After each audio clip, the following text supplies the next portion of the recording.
sur qui a tué Jésus en fait. Qui a tué Jésus et pourquoi? Qui a tué Jésus véritablement et pourquoi? Voilà un peu. Si par exemple je vous pose la question, qui a tué Jésus? En vrai. Physiquement ou Oui, spirituellement? oui, physiquement et... Enfin, quand je dis spirituellement, je parle de... genre nous tous quoi. Parce que c'est nos péchés qui... Mais physiquement, c'est les pharisiens déjà. Et le peuple. Donc physiquement, c'est les pharisiens et le peuple. Et est-ce que les démons ont eu à faire quelque chose dedans?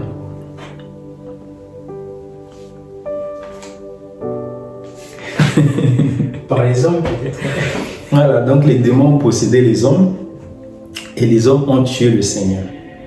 Donc normalement, c'est les hommes et les démons qui ont tué le Seigneur. Tu vois un peu. Assez humainement, tu vois un peu.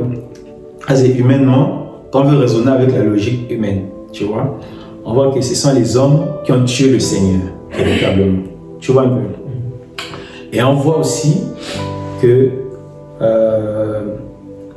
quand on regarde avec les yeux physiques, je parle de physiquement, quand on regarde physiquement, c'est les hommes et c'est les démons qui ont complété pour tuer le Seigneur.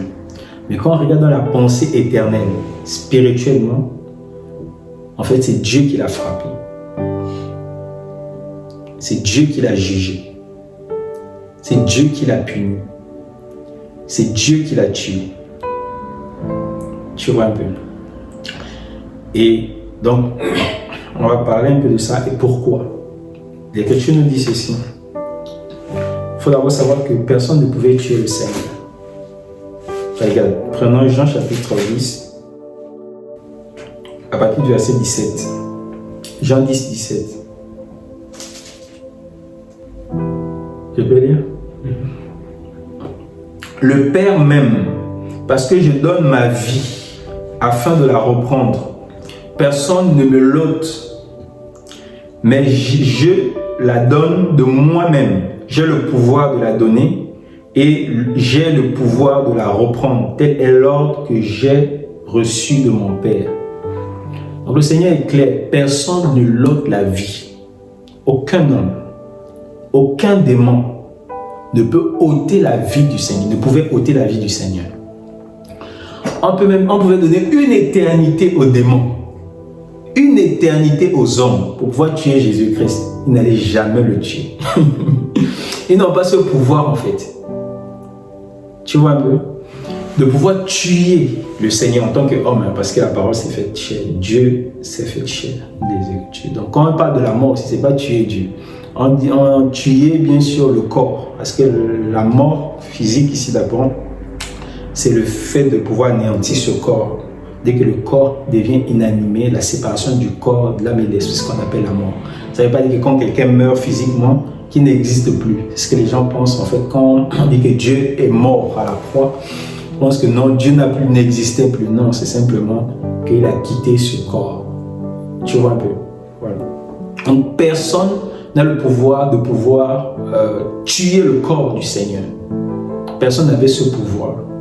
Mais c'est le Seigneur lui-même qui s'est donné, qui a donné la vie dans la chair. Tu vois un peu? Combien de fois les hommes ont cherché à tuer le Seigneur? Combien de fois? Plusieurs fois, non? Dans les Écritures. On nous dit que voilà, les gens cherchaient à lapider le Seigneur, ils cherchaient à le pousser sur la montagne, mais à chaque fois, il faut finir. Ils avaient l'occasion de le tuer, souvent, mais ils n'arrivaient pas à le tuer en fait.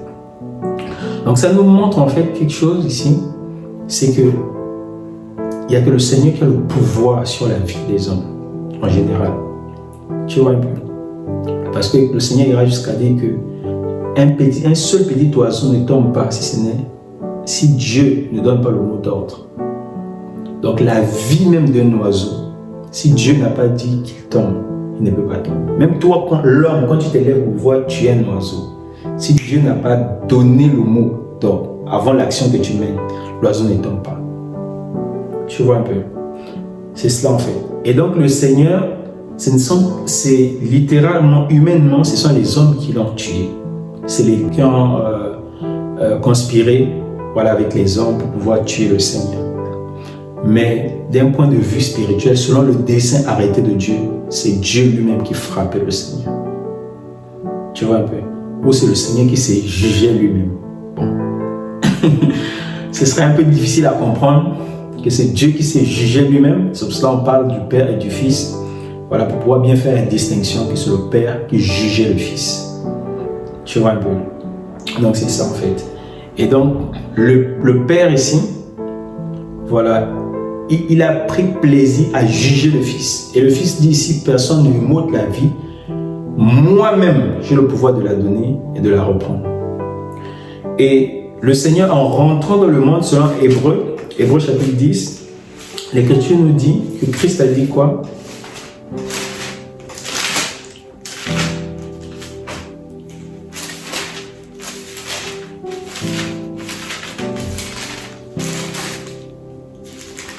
Hébreu 10, je vous laisse trouver.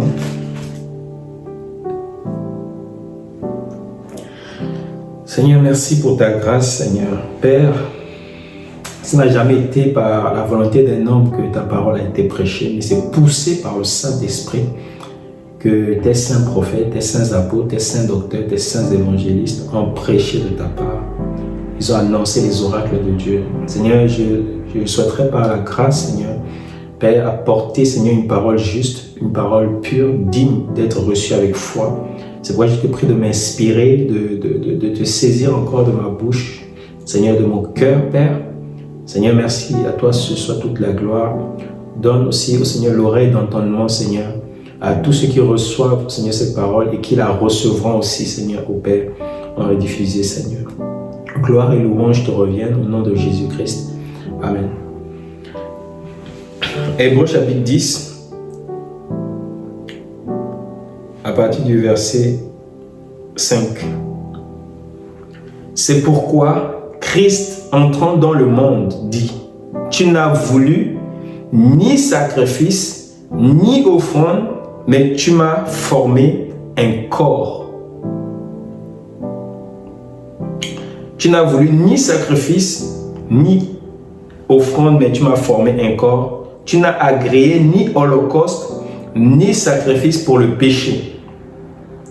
Alors j'ai dit, voici je viens, dans le rouleau du livre, il est question de moi, pour faire, ô Dieu, ta volonté. Vous voyez pas, vous comprenez? Donc en fait, Dieu avait une volonté. Tu vois? Le mystère de sa volonté, Paul parle de sa volonté comme quelque chose de mystérieux. La volonté de Dieu était mystérieuse. Elle n'était pas encore révélée en fait. Et l'Écriture dit ici que Christ rentrant dans le monde, il vient pour dire: oh Dieu, voilà, tu m'as formé un corps, tu n'as agréé ni sacrifice ni holocauste pour le péché, tu m'as formé un corps pour que je vienne faire ta volonté. Tu vois un peu? Donc la volonté du Seigneur était cachée. Il n'a pas pris plaisir à ce qu'on l'offrait autrefois, à savoir le sacrifice des animaux et des fruits de la terre. Mais Christ vient pour pouvoir révéler la volonté de Dieu qui était cachée. Vous voyez un peu? Et cette volonté-là, en fait, dans cette volonté, parce que l'Écriture dit: tu n'as voulu ni holocauste ni sacrifice. Pourquoi? Pour le péché. Donc la volonté de Dieu était liée au péché. Et donc, Christ, quand il vient accomplir la volonté de Dieu, il vient se livrer lui-même. Il vient pour accomplir le dessein de Dieu. Mais pour que le dessein de Dieu puisse se manifester, il faut quoi? Il faut que Dieu utilise aussi des instruments. Il faut que Dieu utilise des hommes. Il faut que Dieu utilise des démons. Tu vois un peu?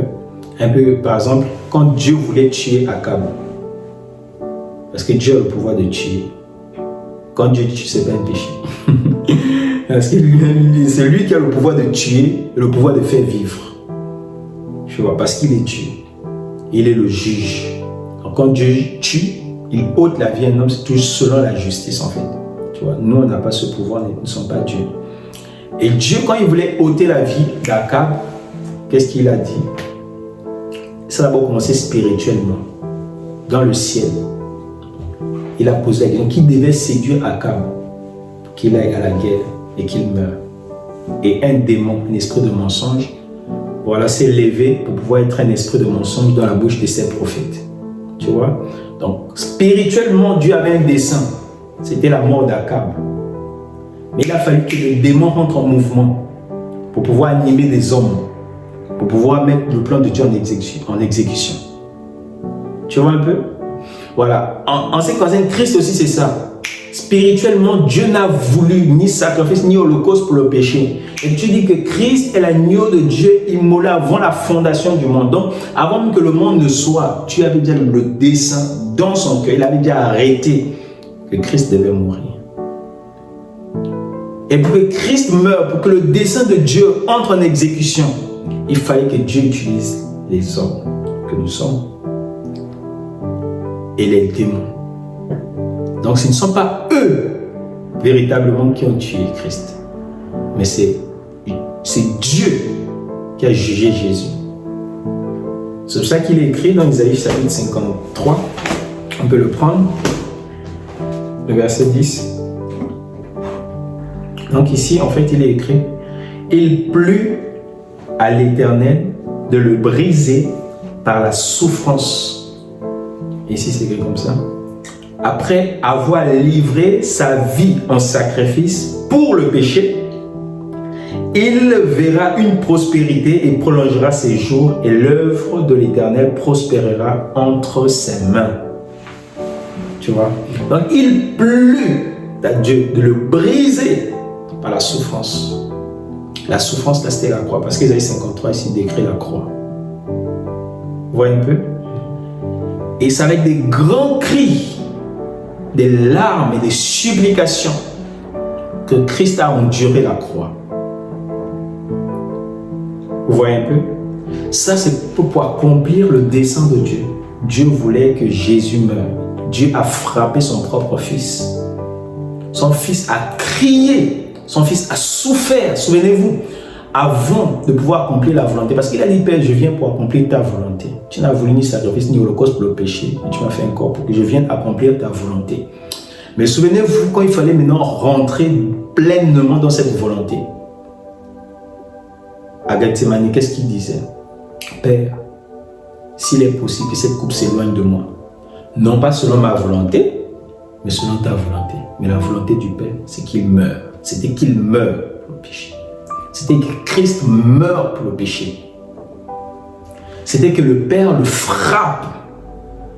C'était que le Père utilise les démons pour que les démons le percent. Pour que les hommes le crucifient. Pour que les hommes ôtent ses vêtements. Ça, c'était le dessein du Père.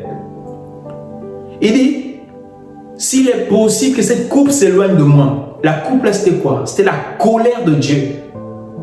Donc Dieu a jugé Jésus.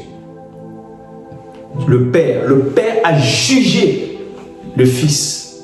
Il a répandu sur lui la coupe de sa colère.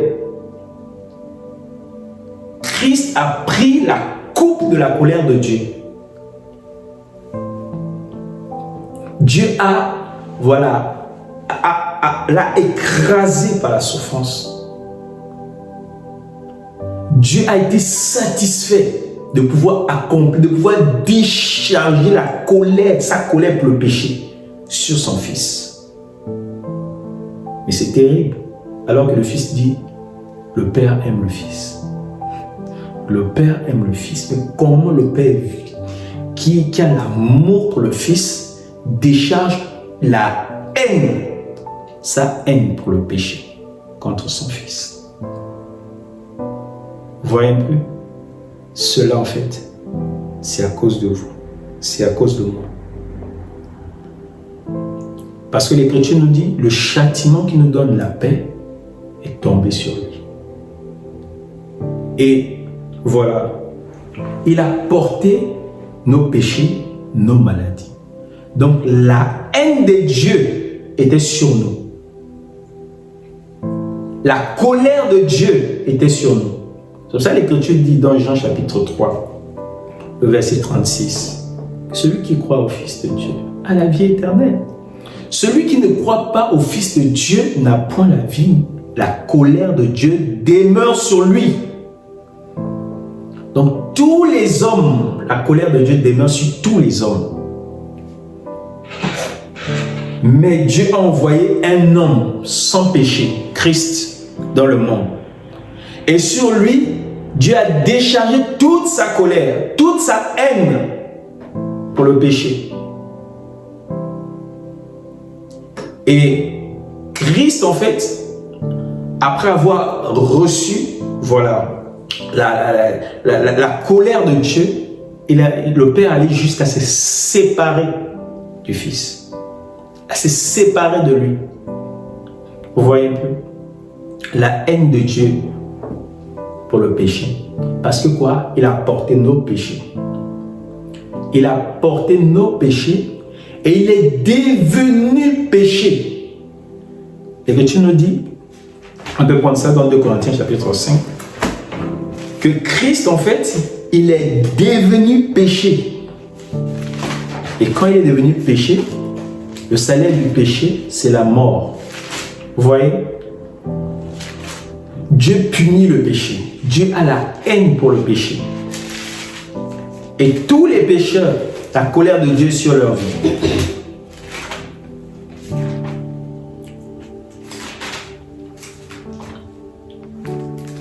C'est bon? Verset. On peut aller à partir du verset 19. Ou bien, même, attends, le verset 21. Je vais lire directement le verset 21. Celui qui n'a point connu le péché, il l'a fait devenir péché pour nous, afin que nous devenions en lui justice de Dieu. Ou bien afin que nous devenions par lui juste devant Dieu. Vous voyez un peu? Donc, remarquez ceci, Christ est devenu quoi? Péché. Pour nous, bien sûr. Donc, à cause de nous, il est devenu le péché. Or, la colère de Dieu était sur nos vies à cause du péché. Quand l'homme a péché dans le jardin d'Éden, l'homme, en fait, qu'est-ce qui s'est passé? Et que tu nous dis ceci, que tous ont péché et tous sont privés de la gloire de Dieu. Donc, quand l'homme a péché, c'est nous tous en l'homme qui avons péché. Parce que nous étions encore dans les reins d'Adam. Quand Adam a péché, nous tous nous avons péché avec Adam. Et parce que nous avons péché avec Adam, nous méritions la mort. La colère de Dieu était sur nos vies. Sur nos vies. Et Dieu avait demandé aux hommes de pouvoir offrir les animaux pour pouvoir préfigurer la venue de son Fils qui devait donner sa vie en offrande pour le péché, afin que la colère de Dieu soit apaisée envers tous ceux qui croient en Jésus-Christ. Parce qu'en croyant en Jésus, c'est comme si nous sommes morts avec lui. C'est comme si nous avons été jugés avec lui. Vous voyez un peu? Et c'est que l'Écriture va nous dire, on est toujours dans Corinthiens, chapitre 2 Corinthiens 5, prenons le verset 15. Dans le verset 14. Car la mort du Mashiach nous comprime, estimant que si un seul est mort pour tous, alors tous sont morts. Et il est mort pour tous, afin que ceux qui vivent ne vivent plus dorénavant pour eux-mêmes, mais celui qui est mort est ressuscité pour eux. Amen. Il est ressuscité pour eux. Amen. Donc l'amour de Christ nous presse, parce que nous estimons que si un seul est mort pour tous, c'est que tous sont morts. Donc quand Dieu jugeait Christ, quand Dieu répandait sa colère, sa haine sur le Seigneur Jésus, Dieu répandait sa colère, sa haine sur nous. Vous voyez un peu? Nous avons été jugés avec lui, parce qu'il a décidé de mourir pour tous ceux qui croiraient en son nom. Vous comprenez un peu? Et l'Écriture dit que si Christ est mort pour nous, et donc s'il a pris le jugement de Dieu, la haine de Dieu le courroux de Dieu, s'il a bu la coupe de Dieu jusqu'à la vider, la coupe de la colère de Dieu jusqu'à la vider à cause de nous, nous devons maintenant vivre pour lui. Vous comprenez un peu? C'est ça en fait. Et donc, Christ, à cause du péché, Dieu l'a jugé. C'est Dieu qui a jugé Jésus. C'est pour dire que si Dieu a manifesté son courroux et sa colère, son ardente colère sur son fils, parce que son fils a décidé de porter nos péchés, alors que son fils est le bien-aimé du Seigneur, il n'épargnera pas les impies. Dieu n'épargnera pas les pécheurs. Tous les hommes qui ne sont pas réconciliés avec Dieu, au moyen de l'œuvre de la croix du Seigneur, sont en danger. La colère de Dieu est sur leur vie.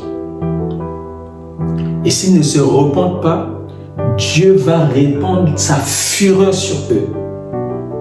La colère de Dieu arrive sur les nations. Et Dieu a envoyé son Fils dans le monde, pas pour condamner le monde, mais pour que le monde soit sauvé par lui. Parce qu'il devait prendre la colère qui arrive sur le monde. Et que le monde, en croyant à son Fils, soit sauvé.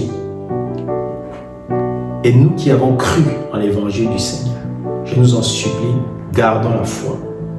Parce qu'il a plu à Dieu de juger Jésus. Il a plu au Père de pouvoir se séparer de lui.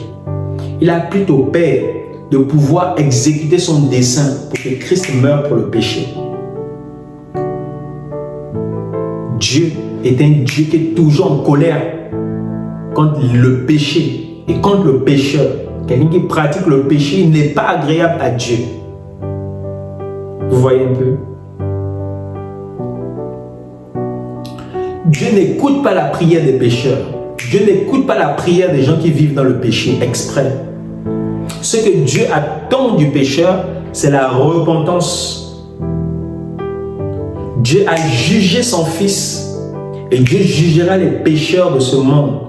Tout homme, toute femme qui vit dans le péché, le jugement de Dieu arrive sur leur vie. Ce que Dieu attend du pécheur, c'est la foi. La repentance et la foi dans l'œuvre que son Fils a accomplie à la croix. Et nous qui croyons déjà en cela, l'Écriture dit que à cause de nous, Dieu l'a jugé. Nous ne devons plus vivre pour nous-mêmes, mais vivre pour lui qui est mort et ressuscité pour nous. Alléluia.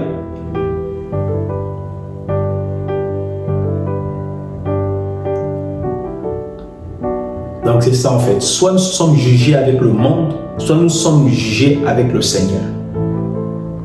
Parce que l'Écriture nous parle aussi de cette coupe de la colère de Dieu qui arrive. Il y a déjà la coupe de la colère de Dieu que Christ a bu et que nous buvons avec Christ, que nous avons bu avec Christ. C'est pourquoi aujourd'hui, si nous souffrons, nous bénissons Dieu. Parce que Christ a plus souffert que nous. Vous voyez un peu? Si telle est la volonté de Dieu, que nous marchons dans une souffrance à cause de la foi en Jésus-Christ, nous bénissons Dieu. Parce que Christ a souffert plus que ce que nous souffrons pour nous sauver. Nous montrons ainsi un modèle dans la souffrance. Il nous a montré un exemple à suivre dans la souffrance, dans les tribulations, dans les épreuves. Il est pour nous un modèle. Il a porté sa croix et il veut aussi que il a porté sa croix pour nous. Il veut que ceux qui croient en son nom puissent le suivre aussi en portant leur croix pour les autres. Pour que les autres aussi soient sauvés, pour que les autres aussi soient gagnés, touchés par Dieu. Parce que la colère de Dieu qui arrive, c'est terrible. Et tous ceux qui aujourd'hui font semblant de ne pas s'intéresser à Dieu, mais c'est pitoyable en fait de voir la manière dont les hommes vivent. Ils vivent d'une façon désintéressée à Dieu. Mais on ne peut pas en fait échapper au Seigneur, on ne peut pas échapper à sa colère. Que tu as la connaissance qu'il existe ou qu'il n'existe pas, ou que tu as la connaissance, ou que tu crois qu'il n'existe pas, ça ne fait pas que tu échapperas au jugement de Dieu qui arrive. Le seul refuge, c'est Jésus-Christ. Le seul lieu qui peut nous faire échapper de la colère de Dieu, ce n'est pas une religion, ce n'est pas un mouvement, ce n'est pas la fréquentation de certaines personnes. mais c'est la communion avec le Fils de Dieu. C'est la connaissance du Fils de Dieu et du Dieu véritable.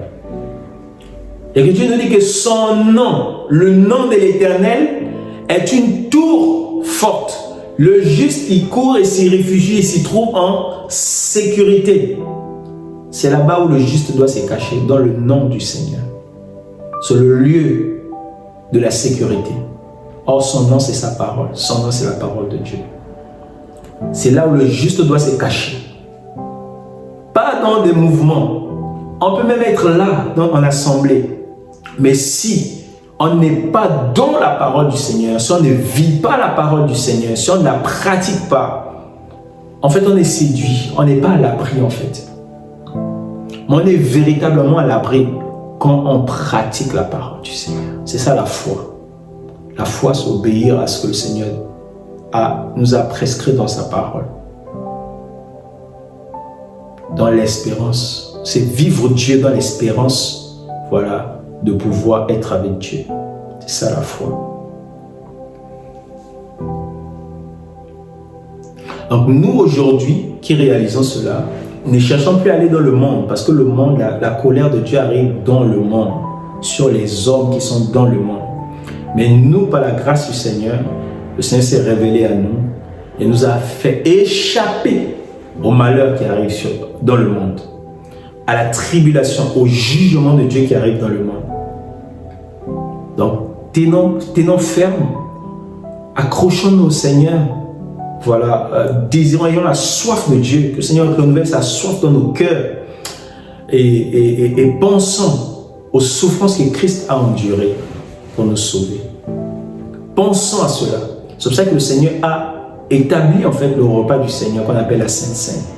C'est pour commémorer, c'est pour que nous nous souvenions de ses souffrances. Nous nous souvenions de comment il a souffert. C'est dommage en fait que dans nos assemblées, ça prend juste quelques minutes, vite fait, et on tourne le dos. Mais ce sont vraiment des moments où on doit penser, réaliser comment Christ a souffert la douleur, comment il a souffert le rejet, comment il a souffert d'être humilié, écrasé, piétiné. C'est des moments de méditation quand on mange même ses saints repas, parce que nous avons été jugés avec lui. C'est un moment où on doit vraiment, comment dire, avoir la pensée de la croix de Christ, des diverses souffrances qu'il a endurées.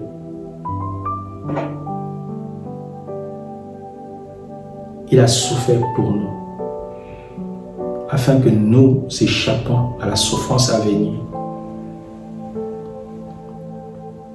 Donc, demeurons fermes dans le Seigneur, croyant davantage au Seigneur, gardant l'espérance du salut. Voilà, ne nous laissons pas déraciner par l'amour du monde. Le Seigneur nous a plantés dans son champ qui est l'Église.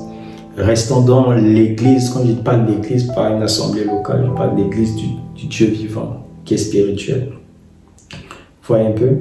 Voilà, qui est l'ensemble de tous les chrétiens qui sont nés de nouveau, nés d'en haut. Et Dieu veut que nous demeurions dans son assemblée, qui est l'assemblée des premiers-nés. Et que nous ne nous retrouvions plus que nous ne nous retrouvons pas dans l'assemblée des morts. Donc le Seigneur nous a aimés à un grand prix. Réalisant le prix auquel le Seigneur nous a aimés. Il s'est livré lui-même. Personne n'avait le pouvoir de l'ôter la vie. Mais lui-même, il s'est donné. Et quand il s'est livré, il y a des hommes inférieurs à lui qui ont reçu ce mandat de pouvoir lui faire du mal. Et puisqu'il s'était déjà livré lui-même par amour pour nous sauver, il a laissé les hommes le frapper. Il a laissé les hommes le cracher dessus. Il a laissé les hommes, voilà, le bander son visage et lui frapper des coups de poing. C'est terrible, hein?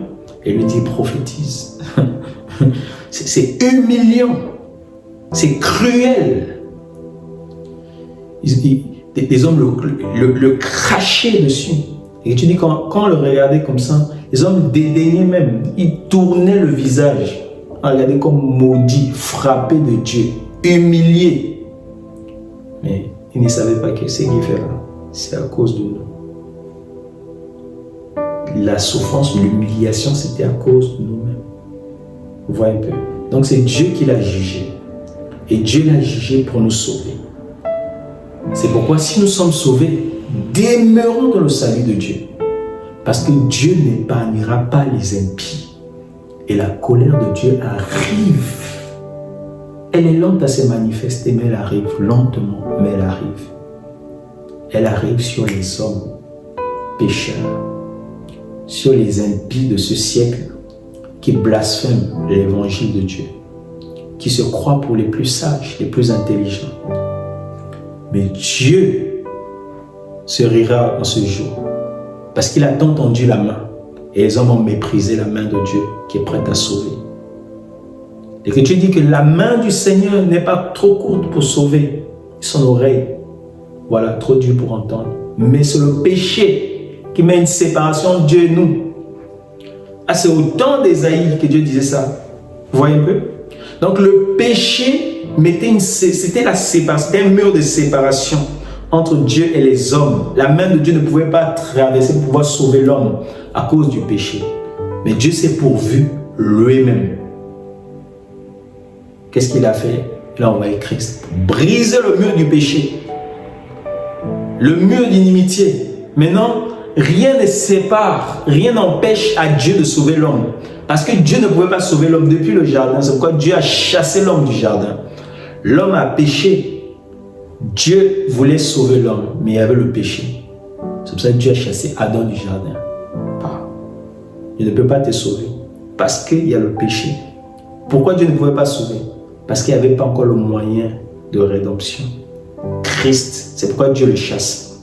Dieu le chasse parce qu'en fait, si Dieu sauvait l'homme comme ça, Dieu devait devenir injuste. Et comme Dieu est juste, voulait justifier l'homme tout en demeurant juste, Dieu l'a chassé à cause de sa propre justice. Voyons à quel point Dieu est juste. Dieu est terrible. Dieu a chassé l'homme de sa présence jusqu'au temps marqué par lui-même dans son dessein, voilà, préétabli avant la fondation du monde, pour que Christ soit manifesté. Parce que l'Écriture nous dit qu'il a été manifesté en son temps, il a été prédestiné avant la fondation du monde.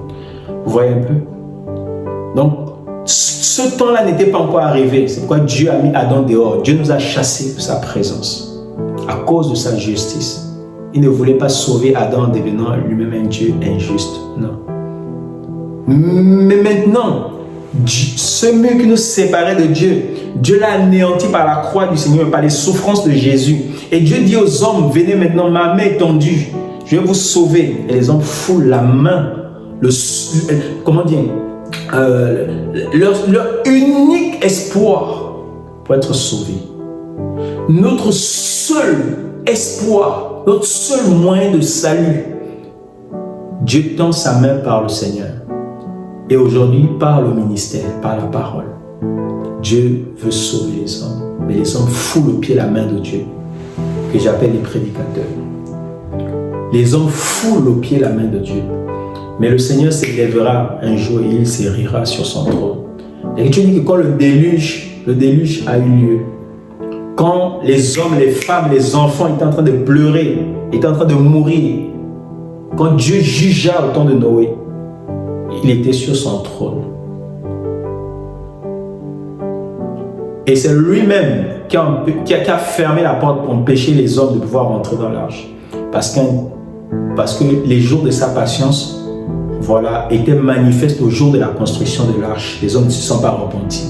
Et quand la patience de Dieu a pris son terme, maintenant la colère est venue. Parce que la patience de Dieu doit amener les hommes à la repentance, doit nous amener encore à nous attacher au Seigneur, doit nous amener encore à nous consacrer au Seigneur, à aller de gloire en gloire, nous laisser transformer par le Seigneur. Vous voyez un peu? Et ça doit amener le pécheur à la repentance. Ça doit l'amener à crier, à déchirer son cœur devant Dieu. Mais si tu ne saisis pas les temps de la patience de Dieu, la colère de Dieu arrive. Elle ne rate pas sa cible. Dieu est plus précis qu'un missile programmé. Donc si la colère de Dieu est sur la vie d'un pécheur, elle arrivera sûrement sur cette ville. Et ce sera terrible, le jugement de Dieu. D'abord, dans la chair, Dieu va juger les gens. Ensuite, voilà, au dernier jour, Dieu enverra tous ceux qui n'auront pas leur nom écrit dans le livre de vie de l'agneau, dans les temps ardents de feu et de soufre. Et c'est terrible. Au siècle des siècles, les hommes vont souffrir devant Dieu, devant ses anges, devant les saints qui seront dans la joie, dans l'allégresse. Les gens vont souffrir la terreur, vont souffrir la douleur. Et là, il n'y aura pas des sentiments humains pour dire que non, on est dans le ciel, on pleure parce que les gens pleurent. Non, on va vivre la joie, la paix, l'amour. Dieu n'est pas moins amour quand il envoie ces gens à la perdition, non. Mais ces gens sont devenus, ils sont en communion avec le péché. Et Dieu a la haine pour le péché. C'est pourquoi Dieu les jugera aussi. Et ils seront, comment dire, perdus éternellement, au siècle des siècles, jour et nuit. Ils vont pleurer, ils vont, comment dire, trembler. Ils vont souffrir la douleur. C'est terrible. Mais c'est la colère de Dieu. Jésus aussi a souffert. Il a souffert la colère de Dieu. Il a pleuré, il a crié. Dieu l'a abandonné. Et Christ est même descendu jusqu'en enfer à cause de nous. Mais Dieu l'a ressuscité d'entre les morts parce que c'est injuste et que la mort n'a pas le pouvoir sur lui. C'est pourquoi il est le seul, voilà, le seul qui puisse sauver les hommes. Le seul moyen de salut et de rédemption, c'est Jésus-Christ. Personne d'autre. Personne d'autre. Christ est le seul moyen de salut. Donc vraiment, attachons-nous au Seigneur, croyons de tout notre cœur. Et quand les épreuves viennent, les souffrances sont là, souvenons-nous que le Seigneur a souffert. Et qu'il a déjà porté notre châtiment. Pourquoi encore aller dans le monde pour pouvoir être jugé avec le monde? Demeurons dans le Seigneur. Le Seigneur nous a aimés au prix de sa vie. Nous devons aussi l'aimer au prix de nos vies. Amen.